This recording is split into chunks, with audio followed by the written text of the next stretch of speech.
Here the map ended, not because no one cared, but because the land did not make it easy.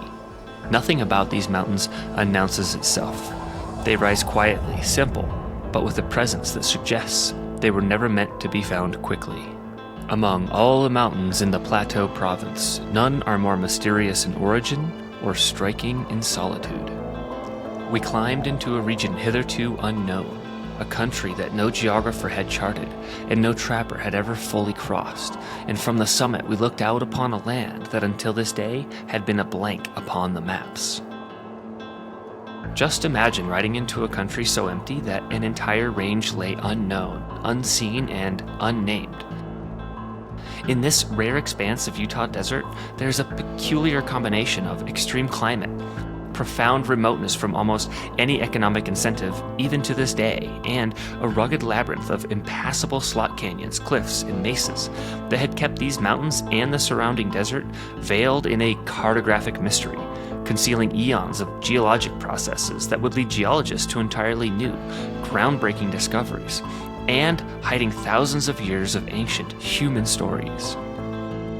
Let's head into this special world and find out what it really takes to traverse this wild landscape towards these peaks and discover its secrets in person.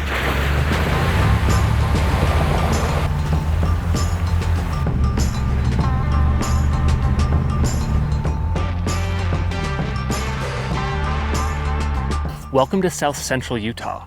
I'm standing in front of the Henry Mountains, which for a long time were known as the Lost Mountains, or the Mountains Without a Name. And that's because, believe it or not, these are the last mapped mountains in the contiguous United States by the US government. And we're going to get into why that is. So let's spend some really good time exploring this entire area from bottom to top, all the way up to the highest point in these mountains, Mount Ellen Peak at 12,500 feet. I'm going to start by seeing what it takes to navigate the surrounding desert by dropping deep into these slot canyons that, to the first surveyors, were not mapped out routes like today, but were actually the very obstacle to drawing the maps they were tasked with completing.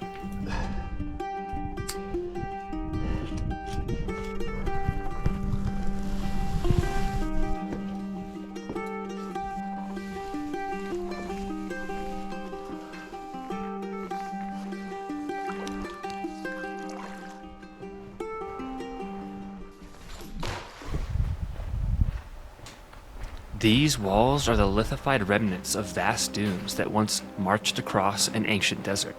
Wind-built mountains of sand and geologic time buried and fused them into a single, massive formation.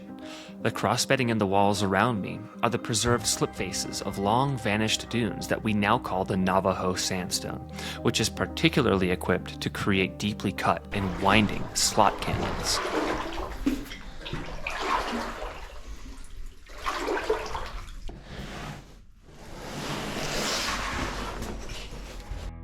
For most of our history, the Henry Mountains were effectively off the record.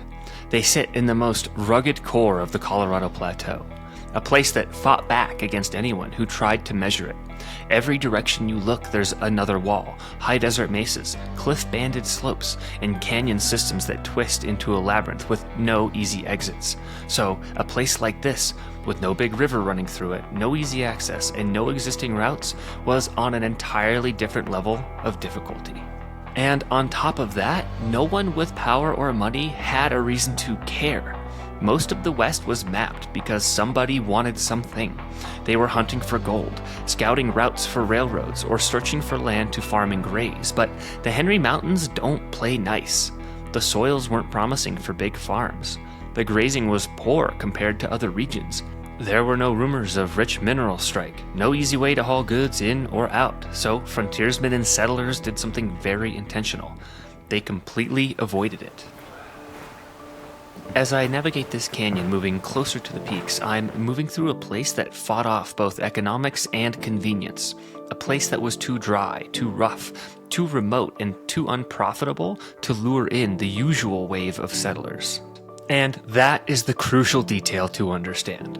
The very traits that made this landscape nearly impossible for early US surveyors to cross are the same ones that made it a goldmine for geologic science and a culturally relevant refuge for those who understood this country thousands of years before any Euro-cartographic attempts were ever made.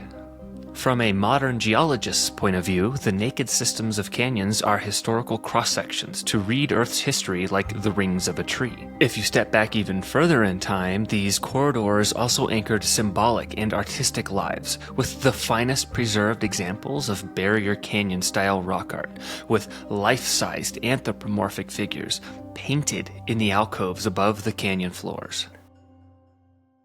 So this is a stunning piece of art called the Moki Queen. This is barrier canyon style, which means this isn't hundreds of years old, but thousands of years old.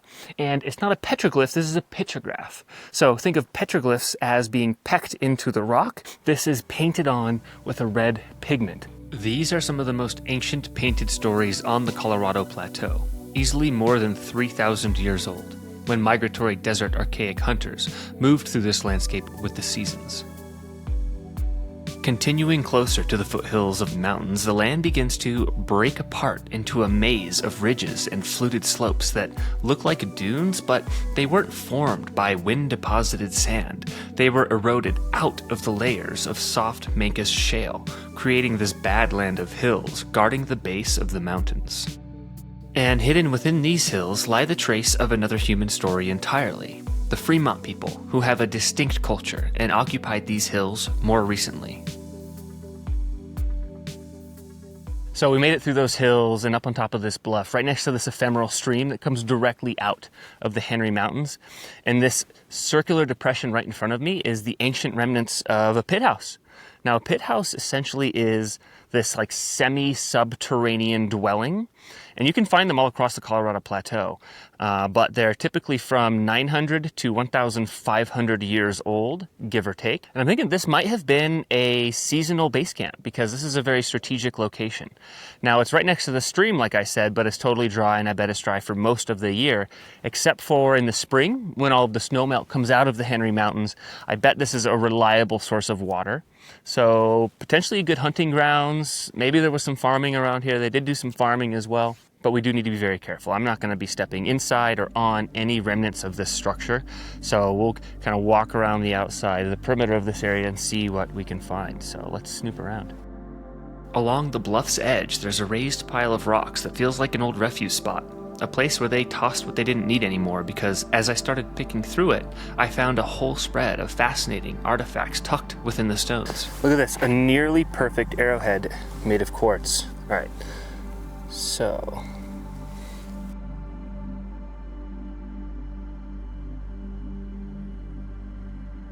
Here we go, this is some pottery. Most of the pottery here is Fremont grayware, made from local clay mixed with mineral temper and fired at lower temperatures, giving it its gray color.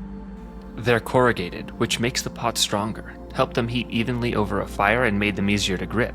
And alongside them are smoother fragments, painted with geometric designs using iron-based mineral pigments. Now, painted pottery is rare in Fremont sites, which to me reflects an interaction with the neighboring ancestral Puebloan cultures to the south and west. This mix of designs point to contact, exchange, and a shared knowledge. These fragments reveal a people connected to a wider region of different cultures. Okay, it's heating up down here in the desert. What I want to do is get up into the mountains. I want to see the changing ecosystems. I want to get up into the snow. I want to go see what's going on up there. The Henry Mountains rise abruptly out of southern Utah, standing alone on the Colorado Plateau like a true island in the sky. They're isolated, self-contained, and defined by elevation rather than latitude, which is how a true sky island is defined. A mountain range surrounded by low elevation desert where climate, water, and life change dramatically as you move upward rather than outward. At the base of the Henry Mountains, conditions are harsh, arid, and dominated with desert shrubs and arid grasslands. As elevation increases, temperatures cool and precipitation rises. The desert gives way to pinyon juniper woodlands and then into ponderosa forests where shallow soils support hardy trees adapted to drought and seasonal cold. To give myself the best possible shot at gaining the summit of Mount Ellen, I need to start as high as I can. The mountain roads over these passes are already buried deep in snow and entirely impassable, even with four-wheel drive and high clearance. So I'll push the road as far as it goes and then take the rest from here on foot. The old lady got as high as she could. Well, let's go see if we can get a summit. Mount Ellen right up there. Let's give it a shot. The Henry Mountains weren't built by conventional plate tectonic uplift and tearing of fault lines like you might assume. They were actually lifted from beneath by what can be thought of as a hydraulic force created by magma pushing its way upward beneath the Colorado Plateau. And instead of erupting through the sedimentary layers we've been spending all of this time in, the magma slipped horizontally between them, spreading sideways, arching them upward, forming these massive domes. Geologist Grove Carl Gilbert discovered this process right here and named the mountains formed in this way a laccolith.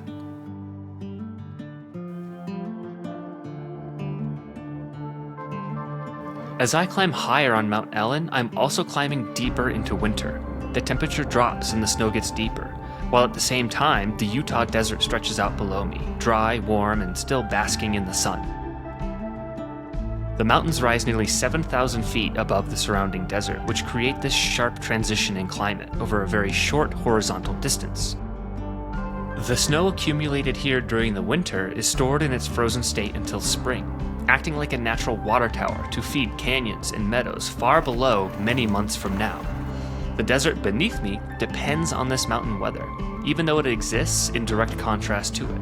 From here you can really see these two worlds at once, a distinct and unique alpine environment and a desert shaped by heat and erosion. The mountain doesn't separate these landscapes, it connects them. And climbing through this snow while looking down into the desert makes that relationship impossible to ignore.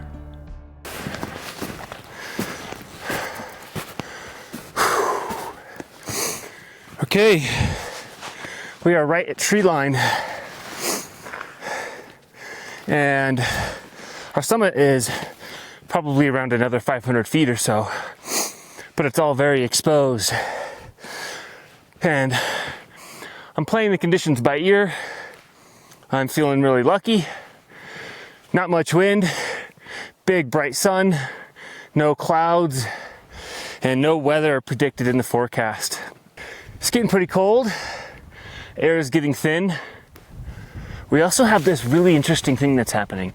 There's a low layer of clouds hugging the ground like fog, coming in all around the base of this entire range. I've never really seen anything like it here, but it's really cool. It gives credence to the island in the sky.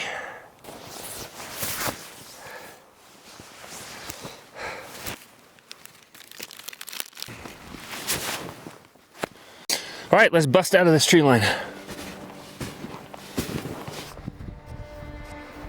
This early winter snowpack is actually quite welcomed. It's just enough to cushion and secure my footing without post-holing into deep drifts or layered slabs, which, when the snowpack stacks up around here, I don't doubt turn these slopes into avalanche country.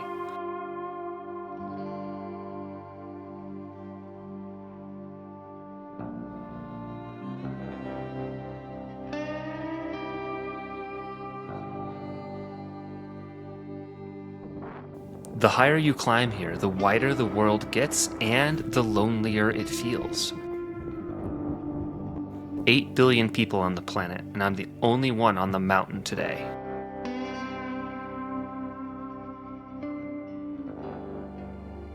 The visibility is easily 100 miles in every direction, and in every direction, there's not a single hint of a town, a road, or a city skyline. There's nothing to remind you of civilization. This is true isolation, a last refuge of wild in the Southwest.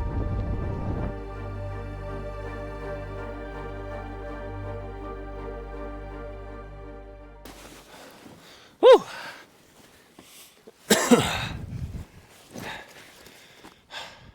We are at the top of the Henrys. This is the highest summit, Mount Ellen. And what a view! I could see probably a third of the state. I could see all of southeastern, south central Utah. Seriously, amazing view. Though the Henry Mountains were the last blank to fill on the frontier of the American West, they were never empty. They were just demanding. And sitting up here now, the landscape returns me to scale and reminds me that I'm a little person in a big land where great mysteries still do exist if you're willing to go out far enough to meet them. My feet are pretty cold, my hands are pretty cold. These winter days are just not that long. Let's get off this peak into some warmer temperatures. Let's go! If you enjoyed this journey into the Henrys, you'll like this one too, where I drop down into the river bottoms of Canyon Country to track the traces of an ancient civilization still hiding in the walls. Subscribe to stay updated, and if you feel compelled to support these expeditions directly, check out my Patreon.